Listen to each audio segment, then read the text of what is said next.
Hello everyone, Ranjitha here. Welcome back to my channel. In today's video, I'm going to show you a very simple, easy sewing tutorial.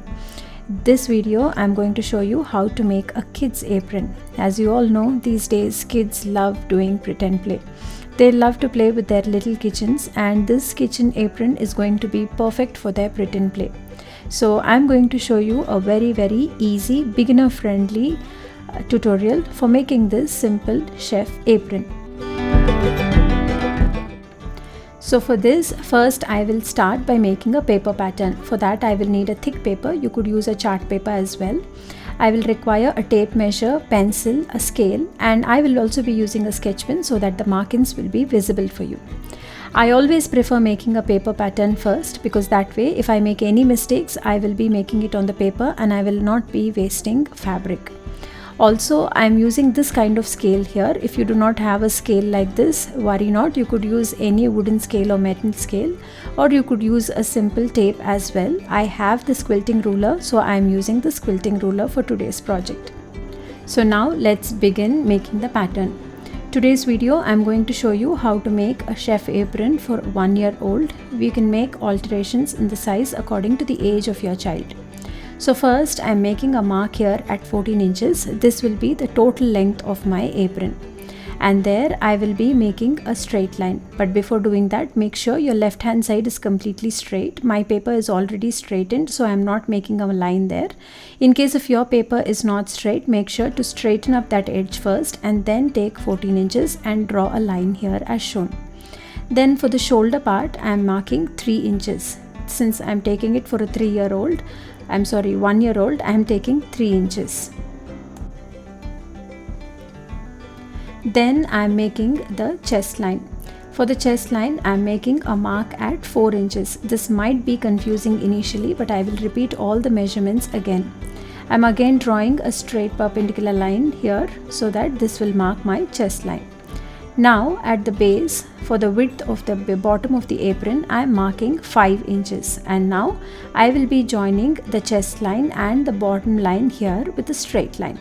So as you can see here, I have joined the chest line and the bottom line at 5 inches. Now I will be connecting the shoulder part and the chest line with a curve. You could always do this with a free hand, or else here I am using a French ruler here to make a curve. If you see the shape that I have done it here in the video, you could mimic it with free hand as well. Very simple. Now I will make all the markings in sketch pen so that it is visible to you. So first I have the arm curve here, and then I have the side of the apron that is made by joining the chest line and the bottom. So I will show you all the measurements again. So the total length of the apron, I will be taking it as 14 inches. At the top, I will be taking it 3 inches. At the bottom, the width will be 5 inches. And the total length of the apron is 14 inches. I've marked the chest line or the armhole at 4 inches. Like I told you, these are the measurements for 1 year old. We can make changes according to the size of your child. However, it won't be too much of a difference, very little difference, because this is just one-sided. So I've made a marking. Now this is the exact measurement of our apron. So while sewing it, you will need a little seam allowance. So you could directly mark the seam allowance on the fabric itself, or if you are very unsure and if you want a perfect pattern, you could also mark seam allowance on the paper pattern itself. So here I am taking a seam allowance of 1/2 inch here. You do not need to take too much width for your seam allowance, because this is a very simple pattern and it is not fitted at all. So you don't have to have too much of a seam allowance. So here I am taking 1/2 inch all around on all sides.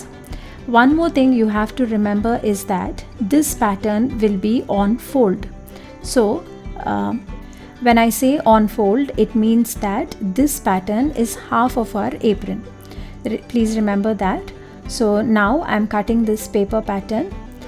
Like I told you, if you do not want to do a paper pattern, you could directly make these markings on fabric, on fold. It is just your personal preference. I will finish cutting the entire paper pattern and I will get back to you.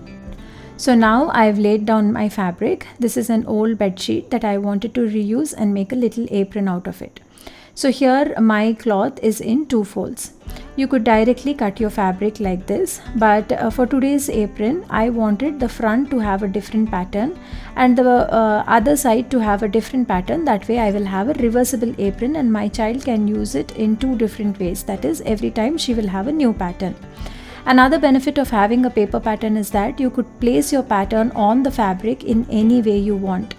And like I told you, please remember this part is on fold. So whenever you're placing the pattern, this side should always be on a fold on the fabric.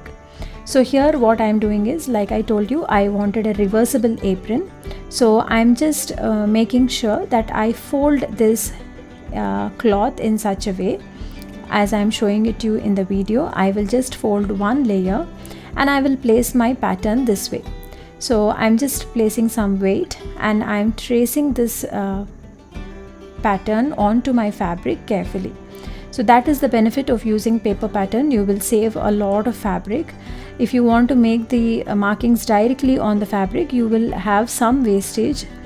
And if you remember, we've taken seam allowances on all the 3 sides except on the top. So I'm taking that seam allowance as well. So please don't forget.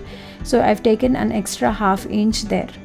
So now I'm going to cut this fabric carefully. So as you can see here, I've cut my fabric and I will also cut another fabric in the same size. Don't worry about the edge. It will go inside the seam allowance and it will not be visible. So I will be cutting another fabric exactly in the same way. I'm doing a reversible apron here. If you do not want to do a reversible apron, you can just cut your piece like this and you could just finish your borders. Your apron will be ready. So here I have cut 2 fabrics of the same size but in different patterns so that I will have a reversible pattern or reversible apron. I have one in a floral print and one in another contrasting print. So I will place one on top of the other, making sure that all my sides have aligned well. Now I've taken 3 strips, each measuring around 20 inches by 7 inches, and I will fold it in half and sew it like this. 2 strips I will sew it on 3 sides. These will be my side straps. So I will be closing all the sides except one side where I will be leaving it open so that I could reverse it. The other side I will just fold it in half. This will be my neck strap. I will just fold it in half and sew it on the long side itself, and I will keep the other 2 sides open. This will help me in inserting the elastic. So I will finish up the sewing of all the edges of these straps and I will get back to you. So here I have finished sewing my straps and I've reversed them as well. Since this is a cotton fabric, if you just press it with your nails, it's enough, but for better finish I prefer ironing it. Now I have laid my main apron fabrics here, one on top of the other, such that the right sides are inside. That is, the wrong side is facing you. Now I am taking the 2 side straps and I will be placing on each side. While doing this, I am just making a ½ inch mark on both the sides. This is just to be more precise. However, you could just eyeball it and place your straps. I prefer being a little more appropriate while doing such things.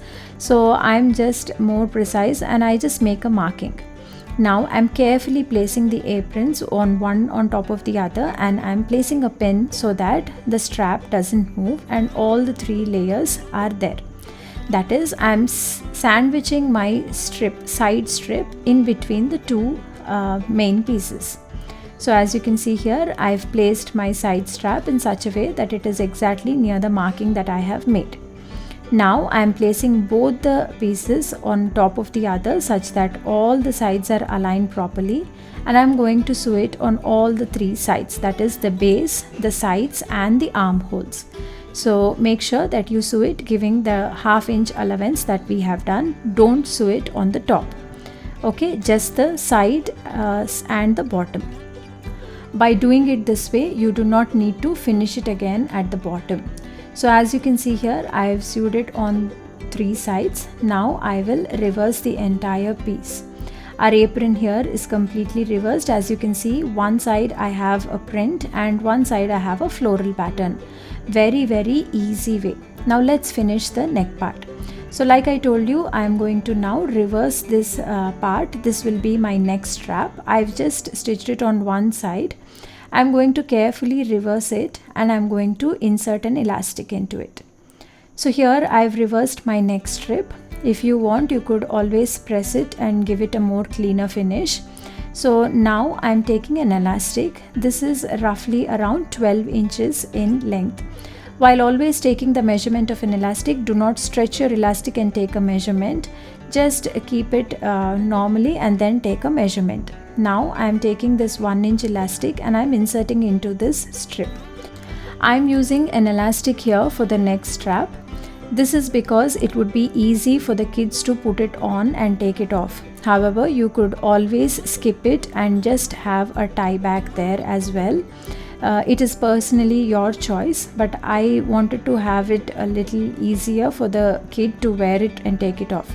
So I'm inserting the elastic into the strip that we have made here. Now remember the 1/2 inch marking that we have made. I'm folding this entire top edge a 1/2 inch inward.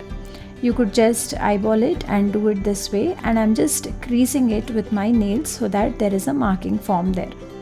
I have left the top part open. However, alternatively, you could use the bottom edge open and you could finish the neck strap also at the same time when you were doing the first one. But I prefer doing it this way. Now I'm going to place my neck strap as shown. But before doing that, I wanted to be a little precise. So I'm making a mark here on either side at 1/2 inch. And there I will place my straps. So as you can see here, I'm taking out the pin here and I'm placing the strap exactly on the marking I have made. While placing the straps, make sure that the elastic in the neck strap has not folded or twisted anywhere. If so, make sure that you fix it up right now, because once you stitch it, it's going to become a little difficult to remove all the stitches and fix it up. And if you have a twisted elastic, it's going to irritate the kids a lot. So make sure that your elastic is straight and not twisted, and place the straps exactly at the marking we have made. And I'm placing a pin to secure everything in place. Now I'm going to stitch it on the top. While I make a stitch on the top, I'm also going to take the stitch on all the 4 sides. So this will be my top stitch on the entire apron. This will give it a more finished and neat look. I will give it a top stitch all around and I will get back to you. So here you can see I've given a top stitch all around the apron. With this, we finish a beautiful chef apron for a little 1-year-old. You could alter the changes and you could make it as bigger or as smaller as you want. Also, this is a very simple reversible apron pattern. You could customize it by putting your child's name on top, or you could add a pocket to it, or you could add any other elements to beautify it more. This was my video today. You can see the close-up images of the finished project here. Here I have made an apron for a 2-year-old with very slight alterations in the measurement. Like I told you, just with a little fabric and a little patience, you could make something as beautiful as this for your little ones. I'm sure they will fall in love with this, and not just them, you will also love seeing your little kids wearing this beautiful attire. Like I told you, not just for pretend play, but these days we are using a lot of props for photo shoots. And when you try to buy these props online, they are really expensive, and just for a single day of shoot, I don't think investing so much is advisable. So I've made a chef hat and an apron for my little 1-year-old, and I've just clicked a pic like this. She loved it. So I'm sure if you're planning a photo shoot for your kids as well, this would be a very good idea for you to make something all by yourselves for your little ones. You could make them in any size and any color that you want. That's it for today's video. Thank you so much for stopping by. I will be back soon with another interesting crafty video. Until then, bye.